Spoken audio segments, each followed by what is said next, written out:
Mateus capítulo 16, verso 21 até o verso 27. Diz assim a palavra de Deus: Desse momento em diante, Jesus começou a mostrar aos discípulos que era necessário que ele fosse para Jerusalém, que sofresse muitas coisas das partes dos líderes religiosos, dos principais sacerdotes e dos escribas, e que fosse morto e ressuscitasse ao terceiro dia. Mas Pedro, chamando-o em particular, começou a repreendê-lo, dizendo: Deus tenha compaixão de ti, Senhor, isso jamais te acontecerá. Ele, porém, voltando-se, disse a Pedro: Para trás de mim, Satanás, tu és para mim motivo de tropeço, pois não pensa nas coisas de Deus, mas sim nas que são dos homens. Então Jesus disse a seus discípulos: Se alguém quiser vir após mim, negue-se a si mesmo, tome a sua cruz e siga-me. Pois quem quiser preservar a sua vida irá perdê-la, mas quem perder a vida por minha causa, este a preservará. Pois que adianta o homem ganhar o mundo inteiro e perder a vida? Ou o que dará o homem em troca de sua vida? Porque o Filho do Homem virá na glória de seu Pai, com os seus anjos, e então retribuirá a cada um conforme as suas obras. Senhor, nós louvamos o teu nome e agradecemos pela tua palavra. Nos humilhamos, Deus, diante da tua presença e da tua majestade. Reconhecemos nossos pecados, nossas falhas, nossos erros diante de ti e dos homens. E pedimos, contritos pelo teu Santo Espírito, que teu Santo Espírito sopre. Que ele sopre nos nossos corações, nas nossas mentes, nas nossas mãos. Diz, no verso 13, que Jesus questiona aos discípulos: o que é que o pessoal aí de Cesareia diz sobre mim? O que é que o povo diz ser o Filho do Homem? É engraçado que no Evangelho de Mateus, Jesus pergunta e responde. Sabe aquela história? Qual a cor do cavalo branco de Napoleão, né? Aquela história? Jesus diz: olha, o que é que o povo diz ser o Filho do Homem? Quando você lê Lucas e você lê Marcos, está registrado assim: o que é que os homens dizem que eu sou? Né? Ele está perguntando sobre si. Aqui em Mateus ele já dá a resposta de cara. O que é que os homens dizem ser eu, que sou o Filho do Homem? Que sou aquele que foi profetizado no livro de Daniel, que seria o Messias, que seria aquele que viria na forma de homem, como filho de homem mortal da parte de Deus. Os discípulos não parecem ter necessidade de fazer um censo. Os discípulos já tinham a resposta na ponta da língua. Eles já dizem: olha, Jesus, alguns dizem que o senhor é João Batista. João Batista já havia tido a sua cabeça degolada, e talvez alguns achassem que ele teria retornado dentre os mortos para se vingar. Outros diziam que ele era Elias, já que existia essa profecia no livro de Malaquias, que Elias viria, né, antes de todas as coisas e tal. E outros diziam que ele era Jeremias. Existiam alguns registros de profecias não bíblicas, mas do período do Segundo Templo, depois do Antigo Testamento e antes do Novo Testamento, que dizia que Jeremias voltaria, e voltaria de dentro de uma caverna, com o rolo da lei na mão e tudo mais. Ou alguns dos profetas. Os homens tinham muitas ideias sobre Jesus. E Jesus estava indo para uma região que os homens tinham muitas compreensões divergentes a respeito dele. Se eu fizer a mesma pergunta para vocês agora, o que é que o povo de Fortaleza diz sobre o Filho do Homem? Você também não vai precisar fazer um censo. Você tem a resposta na ponta da língua. Você sabe o que é que seu professor diz sobre Jesus. Você sabe o que é que seus pais dizem sobre Jesus. Você sabe o que é que seus amigos da faculdade dizem sobre Jesus. Você sabe que as pessoas têm as opiniões mais diversas sobre o Cristo. É muito difícil alguém dizer: não, eu estou estudando, eu estou ainda formando uma opinião, eu preciso de mais leitura. Todo mundo sabe, pelo menos acha que sabe, sobre Deus. E você tem as mais variadas opiniões. Você tem o seu amigo dizendo que Jesus, ele é um espírito elevado, ele é o espírito da verdade, né, segundo os kardecistas. Outros vão dizer que ele é, na verdade, um ser divino, mas não Deus de verdade, vão dizer os testemunhos de Jeová. Alguns vão dizer que ele é, na verdade, uma figura angelical. Outros vão dizer, talvez mais voltados para movimentos sociais, que Jesus era um agitador político, ele era um grande revolucionário. Outros vão dizer que Jesus é nada mais do que uma figura literária, é um mito criado por pessoas, às vezes, um pouco tediadas na Galileia. Na revista super interessante, capa sim, capa não, você vai ter a pergunta: Jesus, o homem ou o mito? Talvez alguns mais excêntricos vão cogitar que ele fosse uma força extraterrestre, alguma coisa de outro mundo. Os homens têm as mais variadas ideias sobre Jesus. e todas elas são absolutamente erradas. Os homens dizem muitas coisas sobre o Deus vivo, e as coisas que eles dizem são as mais absurdas. Vão dizer que Jesus não é Deus, mas ele é um bom líder moral, é um cara que falou coisas bonitinhas sobre amor. A gente tem que vê-lo como um símbolo, mas não como aquilo que ele declarou sobre si. Os homens têm as mais variadas ideias sobre Jesus, e elas completamente erradas. Jesus muda o foco da pergunta. Parece que o objetivo de Jesus não era ficar inteirado nas fofocas de Cesareia. Parece que o objetivo de Jesus era mudar o foco da mira de sua arma. Se o gatilho estava apontado, se a arma estava engatilhada, apontada para o povo de Cesareia, ele pegou agora os seus discípulos desprevenidos, achando que o tiro era lá, mas o tiro era neles. E Jesus muda o foco da pergunta dizendo: mas e vós? Verso 15. Mas e vós? Quem dizeis que eu sou? E muitas vezes, olhando para a cultura, olhando para o mundo à nossa volta, os homens dizem muitas coisas sobre Jesus. Mas a pergunta, no final das contas, é como é que nós nos posicionamos sobre Jesus em um mundo que fala das mais variadas coisas sobre Ele? Que resposta nós damos sobre o Cristo em uma época em que todos têm as mais variadas respostas sobre o Cristo? Em que não importa em que contexto você esteja, você sempre vai ser uma voz dissonante. Você vai ser uma voz dissonante na universidade. Você vai ser uma voz dissonante na família. Você vai ser uma voz dissonante no trabalho. Você vai ser uma voz dissonante no seu círculo social. Às vezes você vai ser uma voz dissonante na igreja. Porque o povo de Cesareia de Filipe tem ideias muito erradas sobre o Cristo. E só existe uma resposta certa sobre o Cristo. E a resposta que Pedro traz no verso 16. Respondendo Simão Pedro, disse: tu és o Cristo, o Filho do Deus vivo. Pedro reconhece Jesus não como mestre moral, não como mais um dos profetas. Ele não tenta adaptar a sua visão do Cristo à visão que o povo do seu tempo tinha sobre o Cristo. Mas ele traz uma resposta que provém do Pai. Ele diz: tu és o Cristo, tu és o Messias, tu és o ungido, enviado. E tu és o Filho do Deus vivo, tu és aquele que é igual a Deus. Tu és Deus de Deus, que encarnou e veio para a nossa redenção. Pedro tinha a resposta certa em um tempo de respostas falsas. A pergunta que fica para nós, então, nessa pequena introdução àquilo que Jesus diz aqui para frente, é o que é que nós pensamos sobre o Cristo em um tempo como o nosso. A gente tenta adaptar a nossa fé às ideologias do nosso tempo. O nosso esforço é tentar fazer com que o cristianismo seja aceito em um tempo que rejeita a verdade sobre o Messias.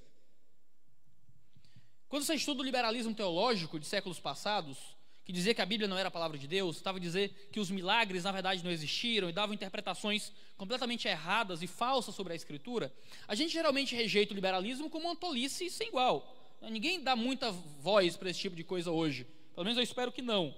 Não dentro de uma igreja correta, evangélica, cristã, que encontrou Jesus como Salvador. Mas o liberalismo teológico começou como uma tentativa de salvar o cristianismo em uma época extremamente materialista, em que o materialismo era a ideologia da vez. E como a ideia da antissobrenaturalidade era a ideologia do tempo, tentaram criar então um cristianismo que sobrevivesse à antissobrenaturalidade. E esse é um tipo de visão da fé, de modo de tentar salvar o cristianismo, que destrói o cristianismo. Nós temos os desafios do nosso tempo, e muitas vezes nós tentamos responder ao questionamento de Jesus: quem vós dizeis que eu sou?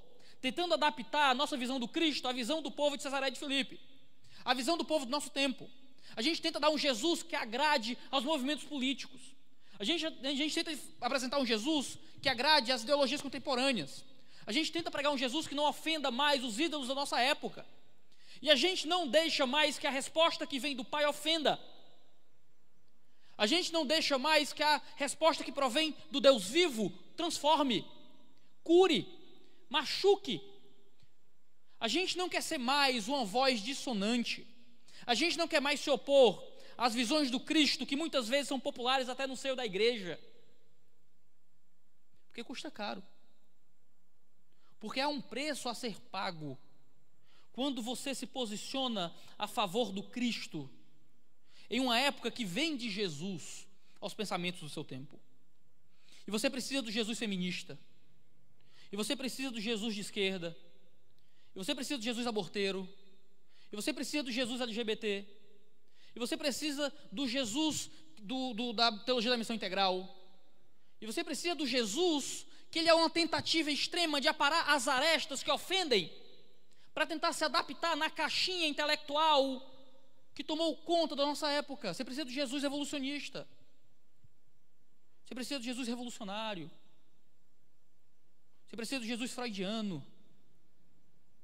Você precisa receber Jesus de uma forma completamente alheia à forma que a Escritura apresenta Jesus. A minha pergunta não é se você recebeu Jesus na sua vida. A minha pergunta é: você recebeu Jesus como o que na sua vida? A minha pergunta não é se você recebeu Jesus na sua vida. A minha pergunta é: qual Jesus você recebeu na sua vida? Porque o povo de Cesareia de Filipe recebia Jesus como um mestre moral, como um profeta, como João Batista, como Elias, e são formas inúteis de receber Jesus. Você pode receber Jesus e ir com o seu Jesus para o inferno, com a consciência acalmada, mas com o seu contrato de dívida com Deus ainda escrito. Porque você recebeu Jesus como um cara legal. Você recebeu Jesus como mais uma das possibilidades de abrir a porta a uma consciência limpa. Você recebeu Jesus como uma rotina da semana. Você recebeu Jesus como uma tradição familiar. Você recebeu Jesus como um padrão moral elevado. Mas você não recebeu Jesus como Pedro recebeu Jesus, como Cristo, como o Filho do Deus vivo, como o Salvador, como aquele que foi para a cruz para morrer no seu lugar. Pedro declara isso sobre Jesus. Jesus traz uma bênção sobre Pedro. A gente vai passar um pouco por cima disso, considerando o nosso tempo. Mas no verso 21, Jesus começa a falar algumas coisas a respeito da fé. Coisas que ele não havia falado antes, que ele não havia ainda deixado claro àqueles que estavam querendo recebê-lo. No verso 21 diz que desse momento em diante, ou seja, Jesus está falando, vai começar a fazer alguma coisa que ele não tinha feito antes. Ele diz: desse momento em diante, Jesus começou a mostrar aos discípulos que era necessário que ele fosse para Jerusalém, que sofresse muitas coisas da parte dos líderes religiosos, dos principais sacerdotes e dos escribas, e que fosse morto e ressuscitasse ao terceiro dia. Jesus começou a dizer uma coisa que ele não havia dito ainda. Ele começou a falar sobre morte. Ele começou a falar sobre sacrifício. Se você começar a ler Mateus e até chegar ao capítulo 16, você vai encontrar que as descrições de Jesus a respeito de sua morte e ressurreição ainda eram um pouco obscuras até, não eram tão claras ainda. Mas o que ele deixa claro, ele abre o jogo. Ele diz que vai morrer. Pedro havia acabado de declarar que ele era o Cristo. Pedro havia acabado de declarar que ele era o Deus vivo. Jesus havia acabado de abençoar Pedro por dar a resposta certa e ainda disse que edificaria a igreja, que as portas da morte nunca se colocariam sobre a igreja, que a igreja teria essa autoridade do uso das chaves do reino. E parece que Pedro ouviu tudo aquilo ali com muita alegria. Jesus trouxe bênção sobre a igreja. E os judeus daquele tempo talvez tivessem uma visão do Messias e uma expectativa sobre aquilo que o Messias traria muito imediata. A expectativa do judeu naquele momento era que o Messias viria para libertar o povo judeu da opressão de Roma. Jesus seria o libertador político. E agora os judeus seriam colocados como um povo acima dos outros povos. E eles acreditavam que o reino ia ser estabelecido naquele momento. Até mesmo em Atos capítulo 1, quando Jesus já havia sido morto e ressuscitado, em Atos 1 os discípulos perguntam: eita, é agora? É agora que você vai colocar o reino? Eles estavam naquela expectativa: é agora que a gente reina, é agora que a gente vai ficar uma à direita e uma à esquerda, é agora que a gente vai se colocar sobre os gentios, é agora que cai fogo do céu sobre os samaritanos, é agora que as forças de opressão romanas vão se sujeitar aos nossos pés. É agora, Jesus. E a resposta dele é que não caberia naquele momento saber sobre os tempos de Deus. A expectativa deles era que Jesus viria para libertá-los agora, para resolver a bagunça agora, para colocá-los acima agora, para dar-lhes um reinado terreno agora. Eles achavam que Jesus ia libertá-los de Roma, e Jesus disse que morreria na mão de Roma. Eles achavam que Jesus ia reinar, ia ser sobre todos, até mesmo do sinédrio judaico. Ele disse que ia morrer na mão dos líderes judeus em Jerusalém. Eles queriam reino. Eles queriam superioridade. Jesus promete morte. Jesus promete cruz. Jesus promete sofrer muitas coisas nas mãos daqueles que talvez devessem recebê-lo. Pedro ouve aquilo e Pedro não se contenta com aquilo. Eu acho que Pedro interpretou que Jesus estava com baixa autoestima, que Jesus estava mal, que ele estava num dia meio na bad, acordou com o pé esquerdo, entendeu? Não estava lá muito bem consigo mesmo. E Pedro é um cara muito educado. Pedro certamente leu Como Fazer Amigos e Influenciar Pessoas, né? Pedro, ele chama Jesus no cantinho. Que coisa maravilhosa, diz o verso 22. Mas Pedro, chamando-o em particular, começou a repreendê-lo. Sabe aquele pai aí muito educado, cheio de pudores, que quando o filho faz muita danação, chama o filho para o banheiro, né? Quando minha mãe me chamava para o banheiro, eu já começava a tremer, eu já ia me tremendo inteiro, né? Isso quando eu era um pouco mais educado. Se a danação tivesse grande, eu apanhava na frente da visita, minha mãe não estava nem aí, né? Mas Pedro não queria bater na frente da visita. Pedro, né, acabou de reconhecer ele como o Cristo e chama o Cristo de cantinho para dar uma bronca no Jesus. Pedro é meio maluco, né? E começa a dizer: tem misericórdia de ti, Senhor. De maneira nenhuma isso vai acontecer. No que depender de mim, eu estou lá com a arma para arrancar a orelha dos outros, mas não vai não. Vai morrer não. No que depender de mim, eu estou lá com a faca, com a espada, para resolver o problema. Ele chama Jesus de canto e começa a dar uma bronca no Deus vivo. Começa a dar uma bronca naquele que tem os olhos como que chama de fogo. Começa a repreender aquele que tem a espada saindo de sua boca. Começa a dar conselhos para aquele que fala e os montes derretem. Pedro é meio maluco, né? Mas quantas vezes a gente não está no papel de Pedro? Quantas vezes o Evangelho de Deus não se coloca contra as nossas expectativas? Quantas vezes a mensagem do Evangelho vai de encontro aos nossos sonhos? Quantas vezes encontrar Jesus, aproximar-se de Jesus, é se desencontrar com a vida e se distanciar dos nossos desejos para essa terra? Quantas vezes a fé vai contra os nossos desejos, os nossos sonhos e as nossas expectativas para o mundo? Quantas vezes nós não fomos chamados para a fé com mensagens de autoestima, com a ideia de que seu casamento ia ser melhor, que você ia se sentir melhor com você mesmo? E às vezes você vem para a fé, você fica mais pobre, porque você não sonega mais, porque você não vende mais sem nota. Você vem para a fé, e as falcatruas que você fazia na empresa, você não faz mais, você não ganha mais o teu por fora. E tu não consegue mais trocar de carro, não consegue mais manter o padrão de vida. Te prometem que se você viesse para a fé, seu casamento ia ser melhor. E você vem para a fé e teu cônjuge que já não gostava de ti, já odeia esse papo de igreja, e teu casamento fica pior.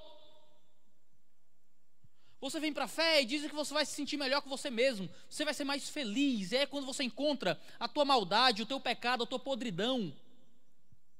Eu era mais feliz comigo mesmo antes de encontrar Jesus. Quando eu encontrei Jesus, eu me encontrei. E conhecendo Deus, eu me conheci. E eu me amava muito mais antes de ter encontrado Jesus. E às vezes você vem para a igreja para recarregar as baterias, não é assim que a gente diz? Para sair mais alegre. E você é colocado de face a face com a santidade de Deus e com o teu próprio pecado. E a gente tem muitas expectativas. E muitas vezes Deus vai de encontro às nossas expectativas. E se a gente pudesse, a gente levava Deus para o banheiro, com o cinto na mão, e tentava dar um conselho para o divino. Porque parece que ele não está sabendo guiar a nossa vida direito. Parece que ele não está sabendo realizar os meus sonhos na minha vida. Porque quando eu vim para a fé, olharam para a minha cara e disseram: "Ô Iago, Deus tem um plano maravilhoso para a sua vida." E eu não sabia que o plano maravilhoso de Deus para a minha vida era acabar com ela.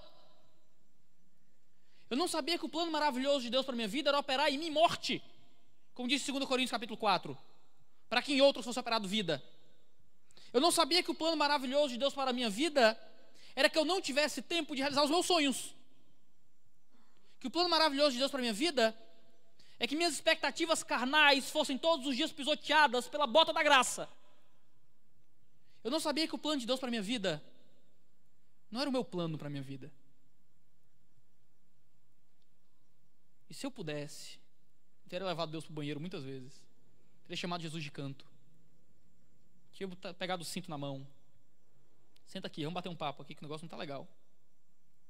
Muitas vezes não está legal. Porque a nossa visão do Evangelho não está legal. Porque a nossa expectativa sobre o que o Evangelho significa não está relacionada com as expectativas de Deus sobre o que o Evangelho significa. Nos prometem coisas que o Evangelho nunca quis nos dar.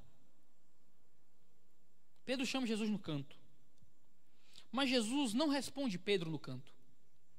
O texto diz, no verso 23, ele, porém, voltando-se, disse a Pedro. Esse voltando-se, no grego, traz a ideia de como se Jesus tivesse se voltado a todos, não se voltado a Pedro, necessariamente, mas tivesse colocado diante dos outros que ali estavam.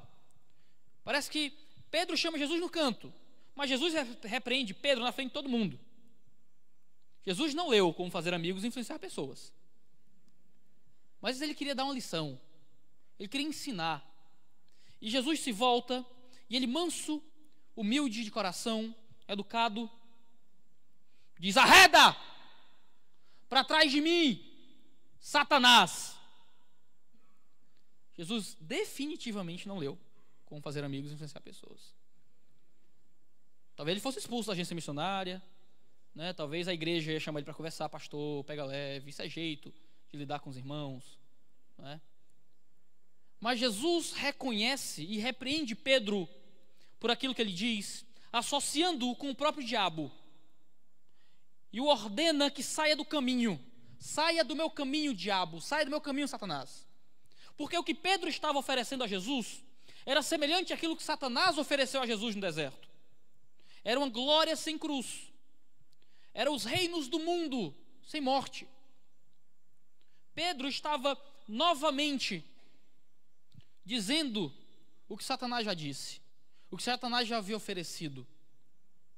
Um evangelho que não te cobra nada, uma vitória que não te cobra sacrifício, um reino sem morte, sem cruz e sem ressurreição. Parece uma ideia estranha isso que Pedro está dizendo, mas quantas vezes nós não ouvimos o evangelho de Pedro ao nosso redor?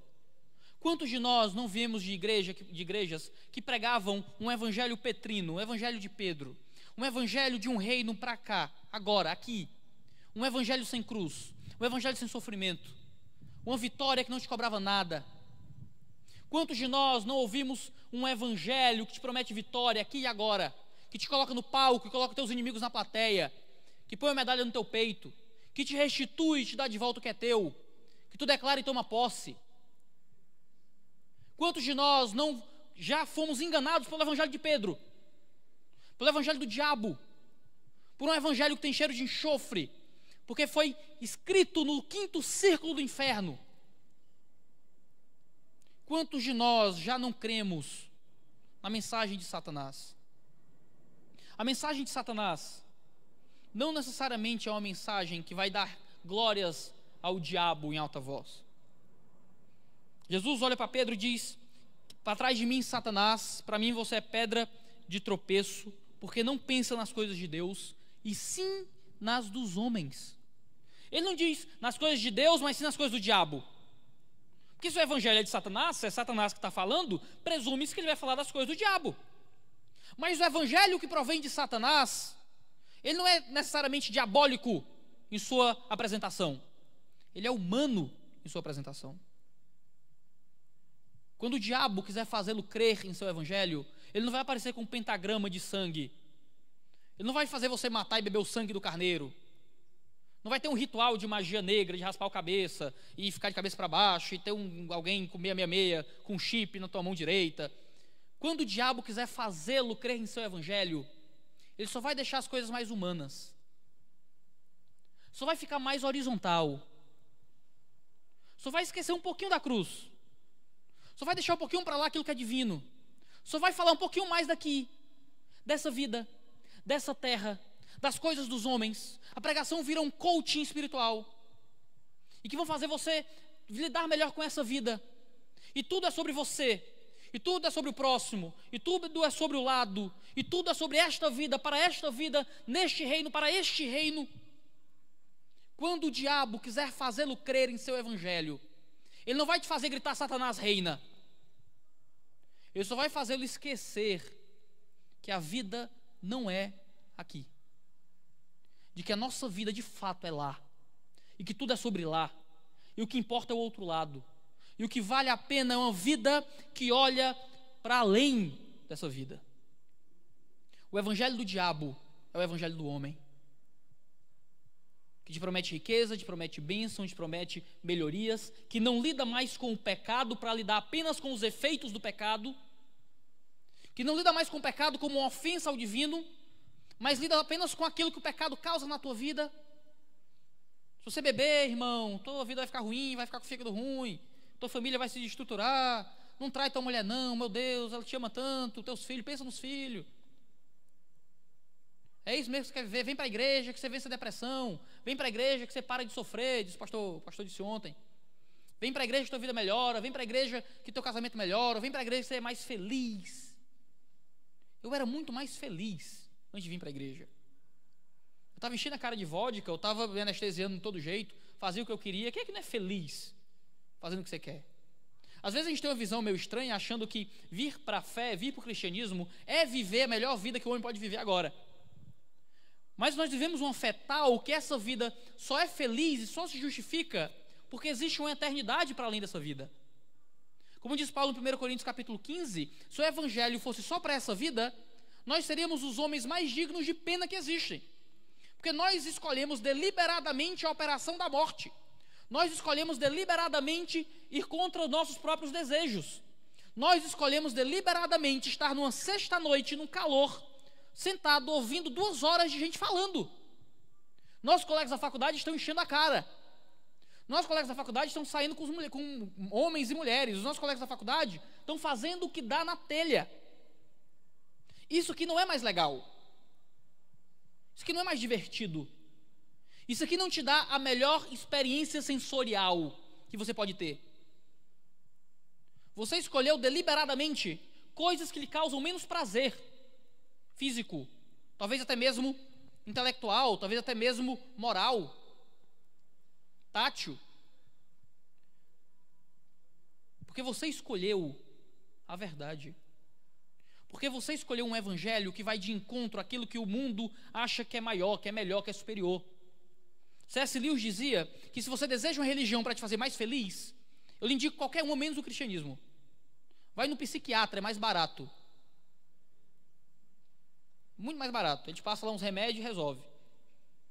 10% do salário é muito. Mas a sua vida é mais.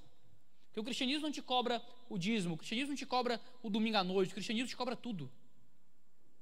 É por isso que Jesus começa a falar a respeito do chamado do evangelho, no versículo 24, em termos de morte, em termos de negação. O evangelho de Pedro era o evangelho que tentava fugir da cruz. Pedro queria um Jesus que se adaptaria de alguma forma às suas expectativas para esse mundo. Mas Jesus não se vendia e não se rebaixava às expectativas dos homens.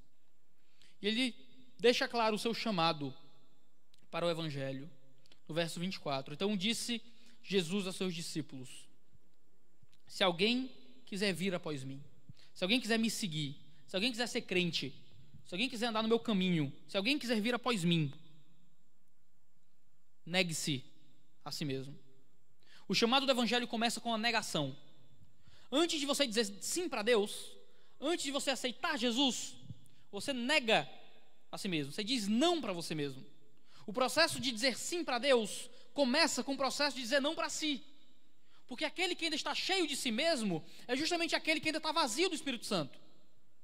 E encontrar Deus é negar-se, é abrir mão de você mesmo.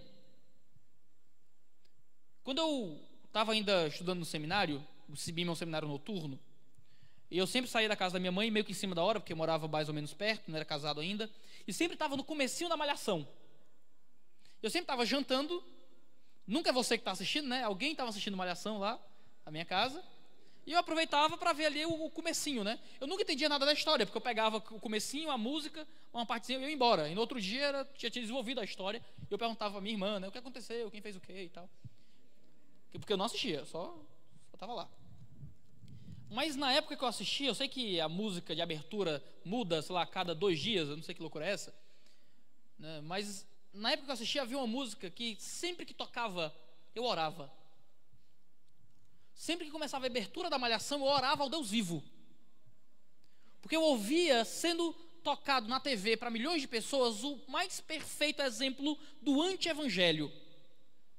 Eu não lembro mais do que a música dizia, mas lá pelas tantas a música cantava: vamos nos permitir, vamos viver o que há para viver. E eu sempre que eu ouvia aquilo, todo santo dia eu lembrava de Mateus 16, porque parece que é exatamente o anti-chamado da cruz. O mundo diz: se permita. O mundo diz: o importante é ser feliz, encontre o seu caminho. Mas o evangelho diz: não, negue-se, rejeite-se, não se permita, encontre o caminho da negação de si, porque é no caminho da negação de si que a gente encontra o caminho do recebimento do Cristo. Porque se você não se nega, você não encontra aquele que abriu as portas para a tua paz com o divino. Porque é sua a culpa de ter quebrado esse relacionamento com o divino. Você é o responsável pelo caos moral da sua vida. Você é o culpado da sua separação de Deus. Se você ainda estiver muito apegado a você mesmo, você ainda está apegado ao erro. Se você ainda dá muito valor à sua própria vida, você ainda não encontrou a vida de Deus. Porque a culpa é sua. Você precisa se desvencilhar da pedra que te afunda no mar profundo do pecado. E essa pedra é você. Essa pedra é você. Não. O evangelho começa com não. Negue-se a si mesmo. Diga não para você mesmo. Então, tome a sua cruz. O evangelho começa com uma negação, mas ele prossegue com uma tomada, com um recebimento, com um aceite. Você começa negando quem você é, negando seus desejos, seus sonhos, seus planos, e tomando então para si a cruz. A cruz para a gente já é obviamente um símbolo religioso. A gente fala da cruz como aquilo onde Jesus padeceu e onde nós encontramos nossa redenção. Mas a cruz nem sempre foi um símbolo religioso. Hoje ela enfeita igrejas, hoje ela faz parte de logotipos de ministérios, hoje a gente coloca em pingentes no cordão, mas a cruz naquela época não tinha absolutamente nenhuma conotação religiosa. A cruz era unicamente um instrumento usado pelos romanos para a morte dos piores criminosos, aqueles criminosos que sofreriam pena capital. Então, aqueles criminosos que sofreriam pena de morte iriam padecer na cruz romana. Seria o equivalente moderno, se nós fôssemos discutir com um público mais amplo, a cadeira elétrica, a injeção letal, a forca, o pelotão de fuzilamento. Era um instrumento para a morte dos piores criminosos. E Jesus está ordenando que aqueles homens que tinham a expectativa de estarem sobre os outros, que tinham a expectativa de terem uma vida sobre a vida dos outros, de serem erguidos em um reino sobre os outros, Jesus está dizendo que o plano de Deus é que eles se negassem e tomassem um instrumento da própria mortificação. Jesus está olhando para os seus discípulos e dizendo que Deus tem um plano maravilhoso para a vida deles: matá-los, destruí-los, acabar com tudo. Você quer ser meu discípulo? Não se permita. Diga não para você mesmo. Toma a tua forca e vem comigo. Você quer ser meu discípulo? Negue-se a si mesmo. Toma a tua cadeira elétrica e me segue. Esse é o chamado do evangelho. O chamado do evangelho é um chamado para a morte. Um chamado do evangelho não é um chamado para adicionar um puxadinho. O chamado do evangelho não é um chamado para reformar o telhado. Jesus quer implodir tudo. Ele quer cavar o alicerce, ele quer deixar um buraco e reconstruir do zero. Ele não quer dar uma melhorada. Ele não quer pintar a parede. Ele quer encher o alicerce de C4. Explodir tudo. Botar o vídeo no YouTube. E depois reconstruir do nada. Do zero. Para que você não viva mais a sua vida. Para que você não exista mais para você mesmo. Para que você não exista mais na função dos seus próprios desejos e prazeres. Para que você não exista mais se tendo como centro da atuação do universo. para que você agora possa dizer como Paulo: não vivo mais eu, Cristo vive em mim, e a vida que agora vivo, vivo-a na fé do Filho de Deus. É quando a gente encontra a cruz, encontra a morte para essa vida, que a gente consegue viver uma vida que vale a pena ser vivida. Porque ele diz: negue-se a si mesmo, tome a sua cruz e siga-me. Ele não diz: vai lá, se vira, dá um jeito. Ele diz: venham comigo. Nós estamos andando no caminho daquele que ressuscitou. Nós estamos seguindo o nosso Deus no caminho da cruz. E é o caminho da cruz dele. E se nós encontramos morte nele, nós encontramos vida nele. Se nós encontramos a cruz com ele, nós encontramos a ressurreição com ele. E se nós seguimos Jesus no caminho da cruz, nós seguimos Jesus no caminho da ressurreição. Não é simplesmente um chamado para a morte, é um chamado para a verdadeira vida. É um chamado para a verdadeira existência que o mundo não conhece, que o mundo não entende, que vai cobrar algo de você, que vai cobrar um preço caro para você, que vai custar muito para você, mas que vai valer a pena para você. Porque o contrato de dívida vai ser cancelado. Porque a pedra que te amarra ao fundo do poço vai ser solta. A corda vai ser aniquilada pela cruz. E é quando a gente encontra no Evangelho a nossa esperança, é que nós encontramos o Cristo que salva, não o Cristo de Cesaré de Filipe, não o mestre moral, não uma figura elevada, não um cara bacana da cultura, não o Cristo dos ideólogos, não o Cristo dos cientistas, não o Cristo das universidades, não o Cristo da cultura, fraco, tosco, inútil para a salvação. Você encontra o Deus vivo. Você encontra o Senhor que virou homem e morreu na cruz, levando sobre si os pecados de todo o seu povo. Você encontra não só o Deus, mas o seu Deus. Você encontra não só o Salvador, mas o seu Salvador. Você não encontra só o Cordeiro de Deus que tira o pecado. Você encontra o Cordeiro de Deus que levou o seu pecado. Quando você o abraça no caminho da cruz, quando você se esconde à sombra do amaldiçoado e encontra a face sorridente do divino. É só quando você abraça a cruz que você encontra o caminho da vida. Não é vivendo esse evangelho de Pedro, não é abraçando o evangelho que te promete bênção e vida para cá, é entendendo que é morrendo que a gente vive. Porque você pode muito bem gostar de uma igreja bíblica, você pode muito bem frequentar todo domingo um culto conservador, você pode vir para a conferência teológica e aprender de doutores que falam coisas profundas sobre o evangelho, mas quando as coisas vão mal, na segunda-feira você vai para a oração dos 50. Aí quando tudo começa a dar errado, teu marido te larga, tua mãe começa a brigar mais contigo, tu falta o emprego, e teus colegas da faculdade começam a tocar musiquinha alta, de alta ajuda no teu coração, essa ideia de que Deus vai te colocar no palco começa a ser mais gostosinho, sabe? Porque a Bíblia fala, em 2 Timóteo capítulo 3, que nos últimos dias a falsa doutrina ia fazer uma cosquinha no ouvido. E esse papo de morte, esse papo de cruz, esse papo de abrir mão dos seus desejos não faz sucesso quando as coisas começam a ir mal. Quando você precisa de uma mensagem mais positiva, quando você quer se sentir bem com você mesmo, quando a autoestima está lá embaixo, você prefere a igreja do teu colega, que lá ele volta feliz todo domingo e continua no mesmo pecado. Você prefere a igreja em que você pode ser 99% santo e aquele 1% vagabundo. Porque lá dá, lá pode, tem um show de luz, tem a fumaça, tu bota a selfie do GC no Twitter, né? Bota lá no Facebook, todo mundo curte, e tu continua na mesma vida. Porque lá é autoestima, é autoajuda, é mensagem para cima, é coach, não tem cruz, não tem arrependimento, não tem pecado. Não tem pecado no discurso. Não tem pecado no sermão. Mas quando o culto acaba, aí o cão é que sabe, como diz minha sogra. Chamava na época, namorada para sair, minha sogra dizia: vai sair não, leve a irmã dela. Minha sogra, a senhora desconfia de mim, sogra? O cão é que sabe. Era assim. Foi um namoro muito abençoado, graças a Deus. Hoje ela me ama, graças ao divino.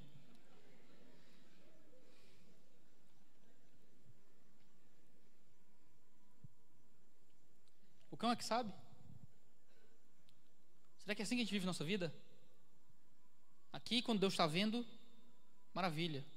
Acabou o culto, parece que Deus foi dormir, foi cuidar de outros afazeres, foi resolver os problemas na África, e eu posso fazer o que eu quiser, que Ele não está vendo.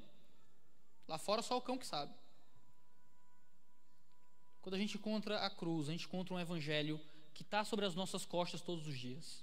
Lucas continua o texto aqui dizendo que aquele que dia a dia leva a sua cruz. A cruz não é uma vacina. A cruz não é uma coisa que faz parte de um momento da tua vida. A cruz é algo que precisa estar colocado sobre os seus ombros todos os dias. Você quer saber se já pegou a cruz de verdade? Você quer saber se já está carregando a cruz? Olha para o teu ombro agora. Há negação hoje. Há peso sobre as costas hoje, de luta contra o pecado, de deixada dos próprios prazeres. Ou você ainda vive como o homem de Efésios capítulo 2?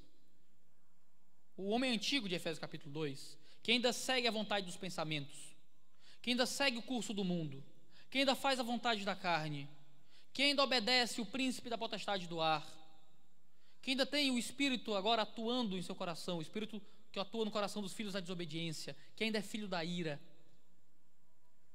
Você está carregando a cruz de Cristo hoje? Ou você foi uma coisa que você fez, uma vacina que você tomou e nunca mais se preocupou? Porque uma vez que você toma a cruz, você não consegue fugir desse caminho. Uma vez que a cruz está sobre as suas costas, não dá mais para soltar. A cruz está aí. Porque se não tiver, talvez ela nunca esteve. A cruz está aí. Claro que às vezes a gente tropeça no caminho. Claro que às vezes você precisa de ajuda para levantar a cruz quando você está tropeçando. Você precisa de esforço, você precisa de perdão, de misericórdia. Mas há um caminho de progresso rumo ao Gólgota. Há um caminho que você está sempre mais próximo do Calvário, ainda que os passos comecem a ficar mais lentos, ainda que você caia de fuça no chão, mas há uma aproximação cada vez maior nesse caminho de morte. A cruz ainda está aí? Ou só o cão que sabe? Aquele que quiser vir após mim, negue-se a si mesmo, tome a sua cruz e siga-me, disse Jesus. Pois quem quiser preservar a sua vida, irá perdê-la. Se ouve toda essa história e diz, não, mas a minha vida é minha, meus sonhos são os meus planos são meus, eu faço o que eu quiser, esse papo de morrer, isso não dá certo, eu quero estar no meio do caminho entre Deus e o inferno, e eu só quero o suficiente para chegar lá, tá tudo bem. Eu só quero o suficiente para ter essa vida e ter ido do céu. Tem um filósofo brasileiro, católico, ele estava comentando uma vez sobre que foi premiado na Romênia, por algum trabalho de divulgação científica, filosófica, e alguém comentou dizendo, olha, a melhor homenagem que você vai receber é quando no último dia Jesus disser, entra servo bom e fiel, tal. Ele respondeu no Facebook, achei tão gozado, ele disse, olha irmão, agradeço muito, mas se Deus disser, entra rápido antes que o diabo perceba, para mim tá bom, né? E parece que a gente quer ver um cristianismo assim. É um cristianismo que basta a gente escalar o muro do paraíso. Se eu passar por debaixo do portão, igual um atrasado do Enem, tá bom, né? Se eu conseguir brincar de Indiana Jones rodando ali embaixo, tá ótimo. A gente quer viver só o suficiente para não perecer, só o bastante para não ir para o inferno. O que é tão absurdo quanto eu disser que eu quero amar minha esposa só o bastante para ela não me deixar, né? Eu quero estar num casamento, eu quero ser bom para minha esposa só o suficiente para ela me aguentar. Se fizer um pouquinho pior, ela me larga. Então eu quero estar ali no meio só daquele, na peinha ali, para ela não me trocar por outro. Isso não é um relacionamento saudável. Isso não é um relacionamento frutífero. Isso não é relacionamento. Isso é interesse. Você olha para esse chamado da morte e diz, não, mas eu não quero esse negócio de morte, porque eu amo a minha vida. O Evangelho diz que aquele que quiser preservar a vida vai perdê-la. Aquele que desejar se manter com sua própria existência, aquele que amar isso aqui, é aquele que não vai tê-lo, não vai ter isso aqui nunca mais, que não vai ter a felicidade nunca mais, não vai ter Deus nunca mais. Amar a própria vida é o pior plano de investimento que existe. A inflação é muito maior do que os juros. Você perde tudo. Você guarda dinheiro debaixo do colchão e o poder de compra diminui. Você tenta segurar a água na mão e ela vai escorrendo entre os dedos. Você tenta manter a sua vida com você e sua vida se esvai todo dia. A cada segundo que passa é um dia a menos que você tem. É uma chance a menos de arrependimento. É um segundo a menos de chance de encontrar o divino. E aquele que ama a própria vida está perdendo a própria vida todo dia. Porque aquele que amar a sua vida, que quiser preservar a sua vida, perdê-la. Mas quem perder a vida por minha causa é que acha lá. É aquele que perde a vida em Jesus que acha a vida. É aquele que deposita a vida no Cristo, é que encontra misericórdia. Se você quer viver de fato, se você ama a vida de fato, você a entrega aos pés do Cristo. Você a dá a Jesus, você a coloca no Calvário e a encontra de volta. Mas ele diz, aquele que perder a vida por minha causa, aquele que perder a vida por causa do Evangelho, porque existem muitas formas de perder a vida. Existem muitas formas de você gastar a sua existência. Gastar a sua existência em busca de reconhecimento, gastar a tua existência em busca do louvor dos homens, gastar a tua vida em busca de dinheiro, de conforto, de sucesso. Você pode gastar a sua vida em busca de um corpo melhor, de uma mente maior, de cargos melhores, de um poderio superior. Você pode perder a sua vida buscando muitas coisas, mas só há uma maneira de perder a vida que vale a pena, e é perder a vida aos pés de Cristo, e é entregar a vida a Jesus. E entregando a vida a Jesus, você é encontrando uma nova vida que vale a pena ser vivida para Deus. Ele continua dizendo, pois que adianta o homem ganhar o mundo inteiro e perder a vida? De que adianta você ter todos os prazeres possíveis dessa existência e perder a sua alma pela eternidade? De que adianta você satisfazer todas as suas vontades e ir para o inferno? De que adianta você ser benquisto pelos amigos, ter uma renda a mais no fim do mês, satisfazer seus desejos carnais, seguir o rumo que seus olhos querem seguir, seguir o rumo que seu coração quer seguir, seguir o rumo das suas mãos e dos seus pés, e no fim das contas dar no abismo? De que adianta seguir a própria vontade, e a própria vontade dar no inferno? Que adianta o homem ganhar o mundo inteiro, alçar os mais altos voos e cair de fuça no chão? Que adianta ganhar o mundo todo e no fim das contas perder a alma? Ele diz, o que daria o homem em troca de sua alma? O que é que você pagaria em troca da vida eterna? O que é que você daria para ter uma eternidade com Deus? Pregar em velório é uma das piores experiências da vida. Pregar em velório é uma coisa terrível. E em todo velório que você vai, você sempre escuta alguém dizendo aquela velha frase: olha, eu daria tudo para ter ele de volta, eu daria tudo para ter ela de volta. E eu acho que esse é um dos sentimentos mais bonitos da vida, sabe? A ideia de que você deixaria tudo por aquela pessoa, né? Você coloca o outro como alguém superior a tudo que você tem, a tudo que você conquistou na vida. A pergunta é, o que é que a gente daria em troca da nossa alma? O que é que a gente daria em troca da vida eterna? A verdade é que Deus nos cobra tudo, não para comprar a vida eterna, mas para receber aquilo que Ele quer nos entregar. Estamos com as mãos cheias de nós mesmos e precisamos esvaziar essas mãos para pegá-lo. Quando você está num avião, sempre a comissária de bordo, na época que ela está, quando ela está falando lá sobre as dicas do voo, ela sempre diz o seguinte: em caso de acidente, deixe a sua bagagem. Em caso de acidente, deixe toda a sua bagagem. Porque se você estiver segurando a sua bagagem, você não consegue segurar outra coisa, você não consegue socorrer alguém, você não consegue se segurar para não cair. Em caso de acidente, você tem que deixar a bagagem. Você quer encontrar o Evangelho? Você quer encontrar a cruz? Você quer encontrar a vida eterna? Você tem que deixar a bagagem no avião. Você não consegue se levar. Você não consegue levar os seus pecados. Você não consegue levar os seus desejos. Você não consegue levar os seus prazeres. Você tem que deixar a bagagem. Você tem que deixar a vida para encontrar a vida e vida de fato. Porque o Filho do Homem virá. E essa é a promessa final do texto. Porque o Filho do Homem virá na glória de seu Pai, com os seus anjos, e então retribuirá a cada um conforme as suas obras. Jesus está vindo, irmãos. E quando a gente diz que Jesus está vindo, parece que ele está engarrafado ali, né? Não, ele está vindo, irmãos, mas calma aí que ele bateu uma batida ali, com o virão, que virou o caminhão, tal. Jesus está achando uma rua lateral, mas Jesus está chegando, aguenta aí, né, que vai dar certo. O Waze está dizendo que ele chega em tanto tempo. Jesus não está engarrafado, ele não está no meio do caminho, ele não está errado, ele não errou o retorno. Jesus está no seu trono. Jesus está esperando o momento certo. No momento em que ele virá com glória, virá para resolver essa bagunça.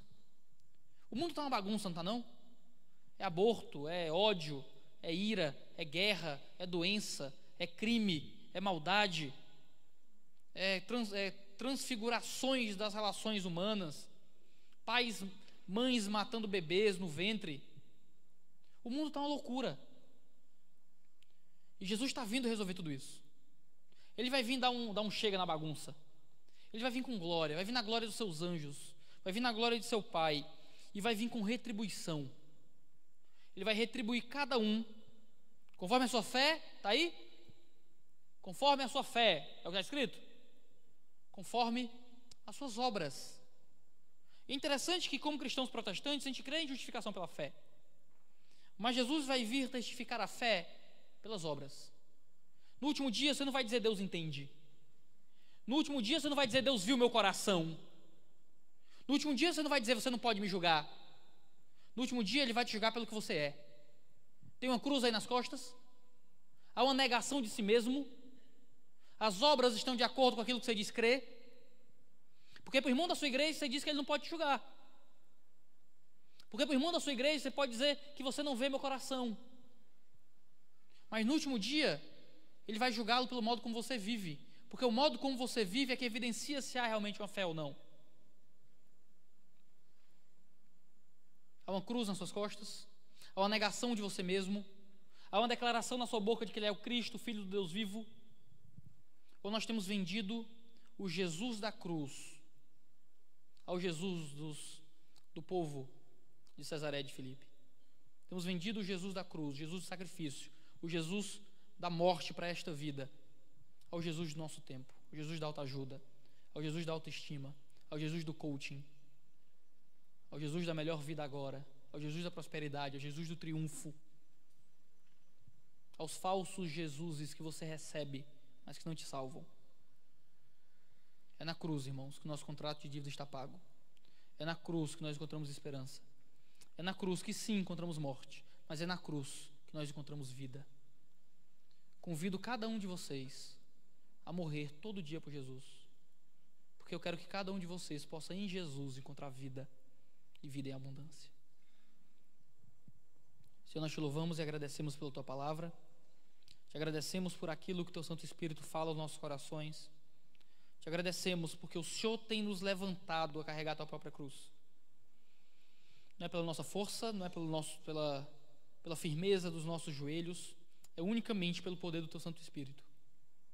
Então oramos, Pai, para que teu Santo Espírito nos mantenha nesse caminho, para que teu Santo Espírito nos faça carregar a cruz, que nós possamos nos rejeitar para viver a tua vontade para esse mundo.